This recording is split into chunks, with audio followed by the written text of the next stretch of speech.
Madu Waingapu dan silakan Bapak Doni ya. Ya, baik. Terima kasih Pak Made, Bapak Ibu, Pak Ketua, unsur pemimpin dan para dosen yang hadir.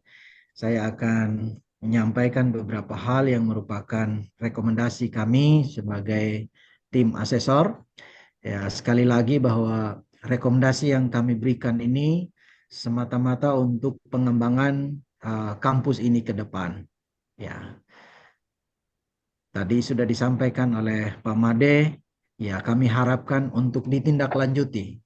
Ya, selain dari rekomendasi yang kami berikan, mungkin ada hal-hal yang kemarin barangkali sudah dicatat selama proses asesmen berjalan, juga ya kami harapkan untuk bisa ditindaklanjuti. Harapan kami, harapan Ban PT adalah supaya kampus ini ke depan makin maju, ya budaya mutu dipertahankan, bahkan harapan untuk lebih meningkat dari apa yang diharapkan.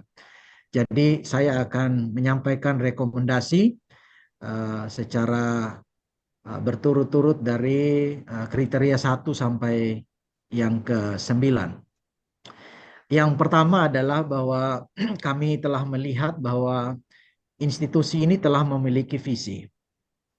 Selain visi ada misi dan terlihat ada mekanisme penyusunan dan perumusan visi dan misi institusi ini melibatkan pemangku kepentingan internal maupun eksternal.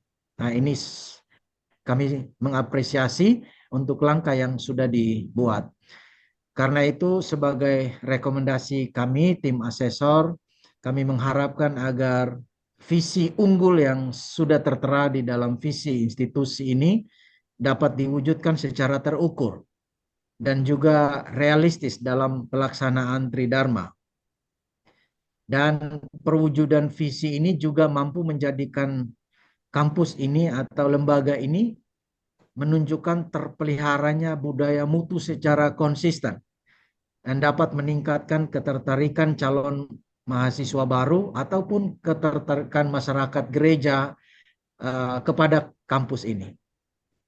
Sehingga punya pengaruh yang lebih luas, tidak hanya di lingkungan gereja di mana berada, tetapi juga kepada masyarakat yang lebih luas, sebagaimana wawancara kami terhadap beberapa alumni kemarin. Yang kedua, terkait dengan tata pamong, tata kelola, dan kerjasama, kami melihat struktur organisasi pada level institusi telah dilengkapi dengan tugas dan fungsinya masing-masing yang dapat bersinergi secara maksimal. Kami sangat mengapresiasi untuk ini dan juga terlihat ada komitmen dari pemimpin untuk mengembangkan institusi ini. Dan juga sudah terlihat adanya lembaga penjaminan mutu dan organ penjaminan mutu yang sudah disampaikan kepada kami kemarin. Lalu juga sudah terlihat adanya kerjasama yang baik yang kami melihatnya sebagai potensi yang besar untuk membawa manfaat bagi pengembangan mutu dari kampus ini ke depan. Karena itu kami merekomendasikan beberapa hal terkait ini, yaitu bahwa pelaksanaan sistem penjaminan mutu ini atau pelaksanaan penjaminan mutu internal ini perlu dipikirkan untuk supaya lebih efektif lagi pelaksanaannya ke depan, supaya lebih efisien lagi pelaksanaannya ke depan, serta dilakukan penjaminan mutu secara komprehensif, supaya nanti hasilnya bisa ditindaklanjuti untuk peningkatan mutu yang berkelanjutan. Kami juga melihat kerjasama dalam bidang pendidikan dan penelitian ini perlu diperluas lagi. Kalau kerjasama dalam pelayanan kepada masyarakat sudah terlihat sekali cukup banyak dan cukup luas kerjasama yang dilakukan, namun ada dua bidang pendidikan dan penelitian ini perlu diperluas lagi sehingga seimbang. Ya, pelaksanaan Tridharma ini bisa seimbang. Lalu yang ketiga berkaitan dengan mahasiswa, kami melihat bahwa institusi ini telah mempunyai kebijakan mengenai mekanisme dan proses penerimaan mahasiswa baru yang cukup memadai, dan institusi juga telah menyediakan layanan kepada mahasiswa yang semakin memadai dan memiliki program pengembangan minat dan bakat sebagaimana yang kami juga konfirmasi melalui proses wawancara yang kami lakukan kemarin kepada beberapa mahasiswa. Hal-hal seperti ini kami apresiasi. Karena itu kami merekomendasikan supaya perguruan tinggi ini tetap mengupayakan layanan yang dapat menunjang kelulusan mahasiswa secara tepat waktu. Nah, ini penting sekali karena ini juga menjadi satu syarat bagi peringkat akreditasi. Ya. Kemudian institusi perlu memaksimalkan promosi dan model pendidikan dan pembelajaran yang dapat meningkatkan ketertarikan calon mahasiswa. Karena kalau lihat dari data yang ada, animo penerimaan mahasiswa itu cenderung turun. Ya, walaupun tidak signifikan turunnya, tetapi memang harapannya sesungguhnya adalah peningkatan, walaupun berapa persen peningkatan yang terjadi. Kemudian soal kira-kira ada yang mau sharing nih? Ya, durasi waktu tunggu lulusan.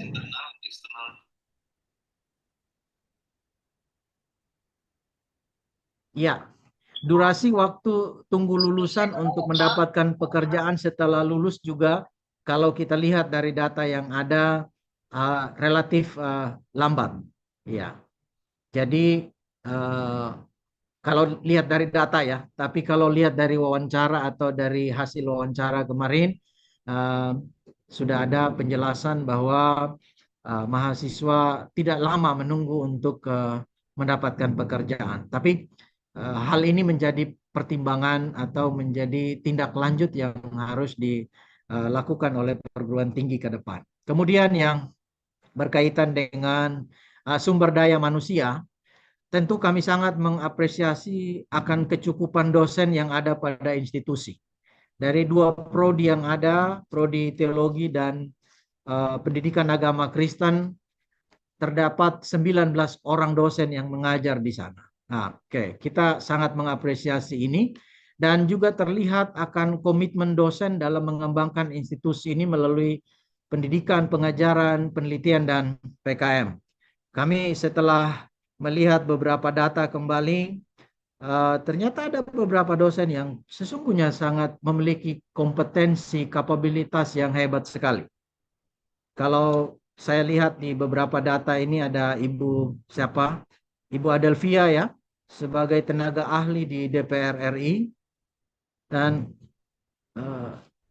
walaupun kemarin belum sempat diskusi dalam tanya jawab, tapi ini beliau boleh balik ke Sumba itu untuk mendukung dan menambah sumber daya manusia yang ada di kampus ini, itu sudah sangat luar biasa ya. Juga ada Pak Herpin Doni ya, kalau saya nggak salah kemarin, juga sebagai tenaga staf ahli di DPRD. Pak Jibrail juga dan beberapa rekan dosen yang lain. Nah, ini sumber daya yang sangat kami apresiasi dan bisa menjadi kekuatan untuk penguatan mutu atau budaya mutu bagi Sekolah Tinggi Terpadu Wengapu Sumba ini ke depan. Kemudian juga kami melihat bahwa ada upaya dari institusi untuk pengembangan sumber daya dosen dalam melaksanakan Tridharma perguruan tinggi. Nah, ini sesuatu yang kami sangat apresiasi. Karena itu kami merekomendasikan supaya institusi perlu mengembangkan dosen melalui program studi lanjut. Ya, harus ada rensta atau rencana strategis untuk dosen dapat melaksanakan studi lanjut ke depan. Dan kemudian juga perlu peningkatan jabatan fungsional dosen yang masih tenaga pengajar ditingkatkan menjadi asisten ahli, dan yang sudah asisten ahli ditingkatkan ke lektor atau lektor kepala, bahkan nanti untuk mencapai guru besar. Ya, kalau mau tanya-tanya tentang bagaimana supaya bisa memperoleh guru besar, tanya sama rekan saya Pak Made, pasti ada rahasianya. Pasti beliau tahu tentang itu karena saya tahu beliau sedang mengurus itu dan sebentar lagi akan keluar sertifikat guru besarnya. Kemudian eh, juga mengurus sertifikasi dosen ya, yang belum bersertifikat kemarin sudah cukup banyak. Yang kami lihat di data hanya 2 yang sudah, tapi yang 17 masih belum mendapatkan sertifikat. Lalu kemudian perlu mendorong agar dosen melakukan penelitian dan mempublikasikan artikel atau tulisan mereka di jurnal atau di manapun, atau barangkali menulis buku. Oke, itu yang keempat terkait dengan kriteria sumber daya manusia.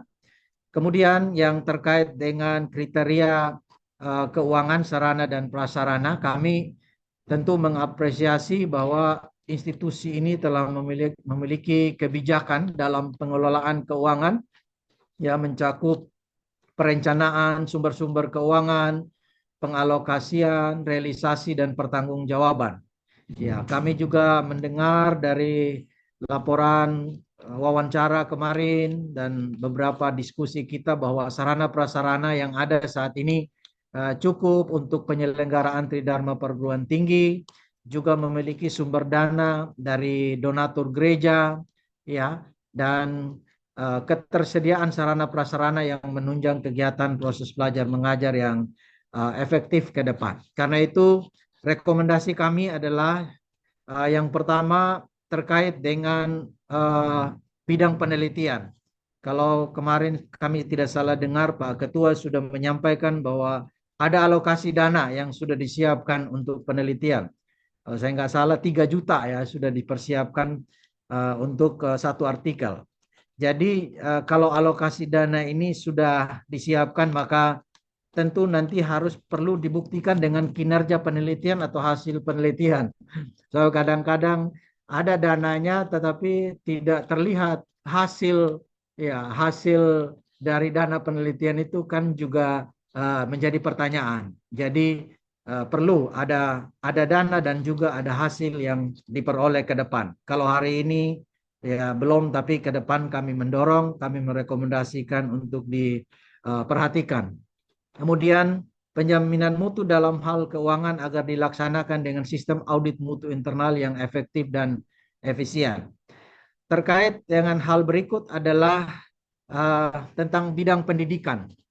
Kami mengapresiasi bahwa institusi ini, lembaga ini sudah menggunakan kurikulum yang diberlakukan di institusi ini telah mengacu pada kurikulum KKNI dan setiap mata kuliah sudah dilengkapi dengan kontrak pembelajaran atau RPS yang kemarin kalau dengar dari hasil wawancara bahwa dosen itu memang benar-benar konsen untuk mempersiapkan RPS-nya sebelum mengajar dan dievaluasi juga saat dosen mengajar. Kami mengapresiasi itu.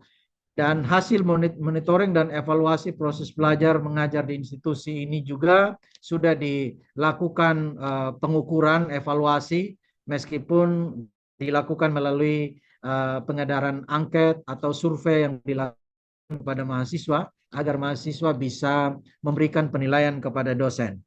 Kami mengapresiasi untuk upaya-upaya yang sudah dilakukan ini. Karena itu kami merekomendasikan untuk terus mempersiapkan diri menghadapi tantangan dan regulasi pendidikan yang makin berkembang karena menyesuaikan dengan perkembangan teknologi informasi yang makin maju. Tentu ada pertanyaan, kenapa ya setiap ganti menteri kok ganti regulasi, ganti peraturan, ganti undang-undang dan lain sebagainya. Terlepas dari ada sesuatu di balik itu di luar yang kita bisa jangkau, di luar dari yang kita pahami, tetapi sebuah perubahan itu adalah suatu keniscayaan, kapanpun bisa terjadi dan lain sebagainya. Nah, tentu tujuan dari perubahan yang terjadi di bidang pendidikan adalah untuk terus memperhatikan mutu ke depan. Tentu begitu. Di samping itu kan ada disrupsi yang terjadi di sekitar kita. Salah satunya disrupsi teknologi yang mempengaruhi semua ruang gerak dalam bidang pendidikan, sehingga otomatis pasti akan banyak hal yang terjadi dan perubahan-perubahan itu kita tidak bisa abaikan. Lalu dari apresiasi ini kami memberikan rekomendasi juga bahwa eh, hasil survei atau angket penilaian mahasiswa terhadap dosen itu perlu dianalisis. Kenapa? Supaya tahu derajat apa yang kurang, apa yang kuat, apa yang lemah, apa yang perlu dikembangkan. Karena dengan hasil evaluasi itulah menjadi pijakan untuk mengambil tindak lanjut yang berkelanjutan. Jadi itu yang kami berikan sebagai rekomendasi dan mengharapkan supaya perguruan tinggi atau prodi mendorong mahasiswa supaya lulus tepat waktu. Yang berikut terkait bidang penelitian, kami mengapresiasi bahwa institusi telah memiliki pedoman dan peta jalan penelitian yang memayungi agenda penelitian dosen dan mahasiswa. Ya, kami juga mengapresiasi bahwa institusi memiliki anggaran penelitian, ya, dan sudah terlihat beberapa dosen yang memiliki publikasi dan sebagian besar lagi sedang dalam proses penulisan artikel. Kami mengapresiasi upaya-upaya ini karena ini sangat baik. Karena itu kami merekomendasikan supaya meningkatkan penelitian dosen. Bukan hanya dosen saja, tetapi di dalam borang itu juga diminta penelitian bersama atau penelitian antara dosen dan mahasiswa juga diperlukan. Perlu ada laporan itu dan itu ada poin, ada nilai, ada skornya. Kemudian perguruan tinggi juga perlu membuat kelompok riset dan laboratorium riset yang terlibat aktif dalam kelompok riset, baik itu dengan jejaring pada level nasional maupun berjejaring dengan level tingkat internasional. Ya, ini terkait dengan riset. Ya, kita melihat ada beberapa dosen kemarin yang memiliki hubungan atau kerjasama dengan internasional ya. Dan itu bisa dikembangkan juga dalam hal atau bidang riset. Kemudian terkait dengan pengabdian kepada masyarakat, kami sangat mengapresiasi ya bahwa STT ini telah memiliki pedoman dan peta jalan PKM. Kemudian juga sudah menyediakan anggaran PKM. Walaupun kemarin sempat juga sampaikan bahwa dalam anggaran PKM yang dilakukan itu ada subsidi-subsidi yang dilakukan dan itu sangat baik sekali. Ya, misalnya menggunakan gedung yang tidak perlu dibayar lagi, misalnya tidak perlu disewa lagi dan di situ gedungnya juga sudah representatif untuk penyelenggaraan kegiatan-kegiatan PKM. Kami sangat mengapresiasi itu. Ditambah juga dengan dosen-dosen yang sudah terlibat aktif di dalam melaksanakan pelayanan kepada masyarakat, juga melibatkan mahasiswa. Untuk itu, rekomendasi yang kami berikan adalah sebisa mungkin memanfaatkan kegiatan PKM itu untuk juga bisa mempromosi institusi kepada masyarakat gereja ataupun masyarakat luas. Karena dengan PKM, hal-hal yang kita lakukan di sana itu akan memperlihatkan daya tarik, memperlihatkan kekhasan daripada institusi ini sehingga ada daya tarik dan minat masyarakat untuk mau belajar di STT terpadu ini. Karena itu kami sekali lagi memberikan rekomendasi supaya juga menyusun program pengembangan yang efektif agar langkah-langkah pengembangan institusi ke depan terkait dengan PKM lebih realistis dan lebih terukur lagi. Jadi itulah yang menjadi rekomendasi kami yang kami sampaikan kepada Bapak Ibu sekalian ya. Tentu kami diterima atau tidak rekomendasi ini kembali kepada Bapak Ibu.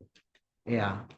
Karena ini dampaknya atau yang merasakannya nanti adalah Bapak Ibu ya, pimpinan, dosen dan juga semua sivitas akademik yang ada di STT terpadu.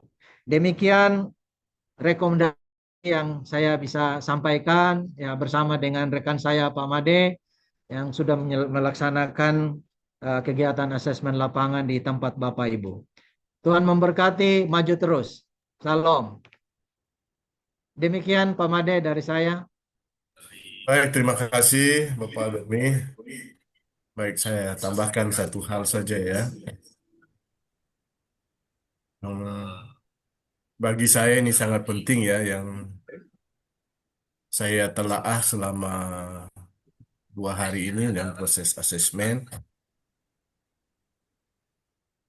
yang tentu juga pasti sudah disadari ya Bapak Ibu pimpinan bahwa keberlanjutan perguruan tinggi itu sudah banyak diketahui sejak kemarin dari SDM-nya, leadership-nya. Tapi yang sering diabaikan itu adalah administrasi ya. Administrasi, dan kadang-kadang administrasi itu tidak dikelola dengan baik. Nah, karena di satu sisi administrasi ini menjadi daya dukung yang potensial untuk perguruan tinggi ini bisa mengakses pencapaian-pencapaiannya.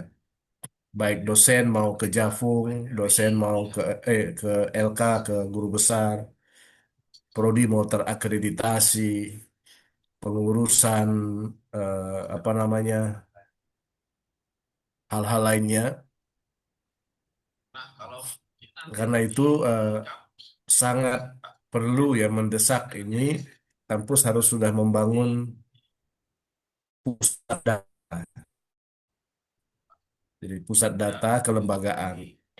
Jadi buatlah ini menjadi sangat profesional gitu. Di pusat data itu bisa menyatu dengan websitenya lembaga, atau dia menjadi website tersendiri.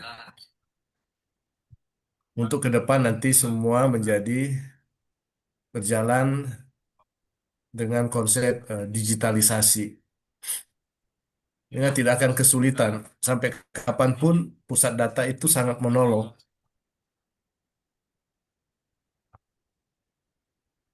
Akses data cepat dan juga eh,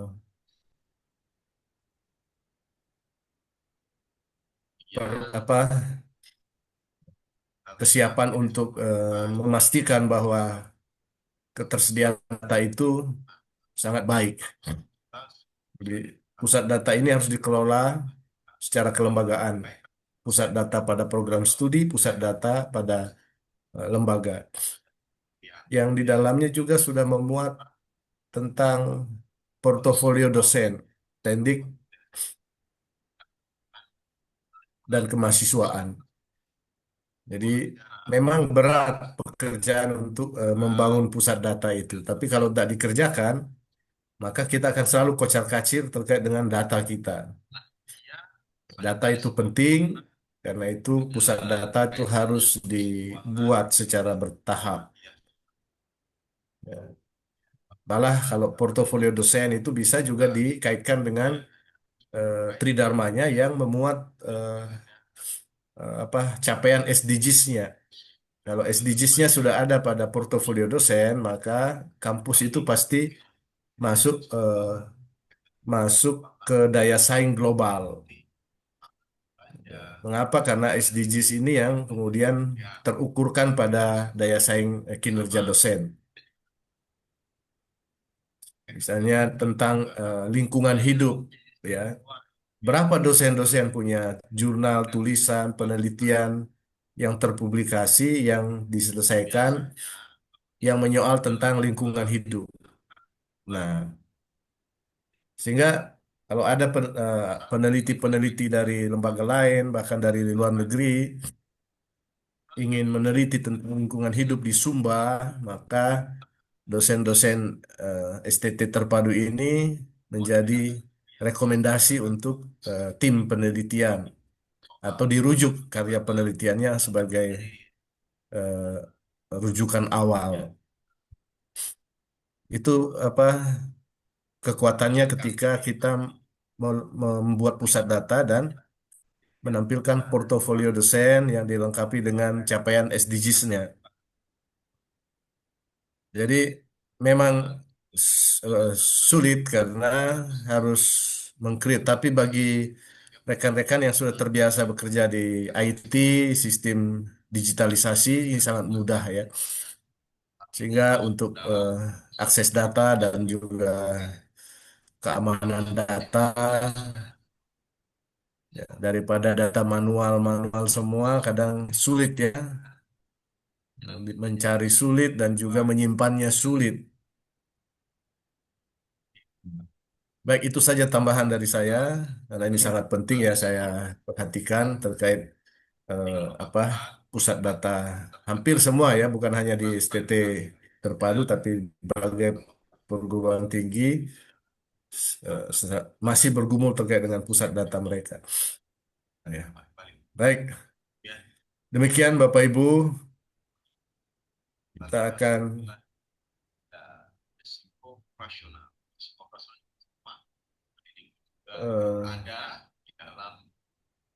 menutup ya kegiatan asesmen kita.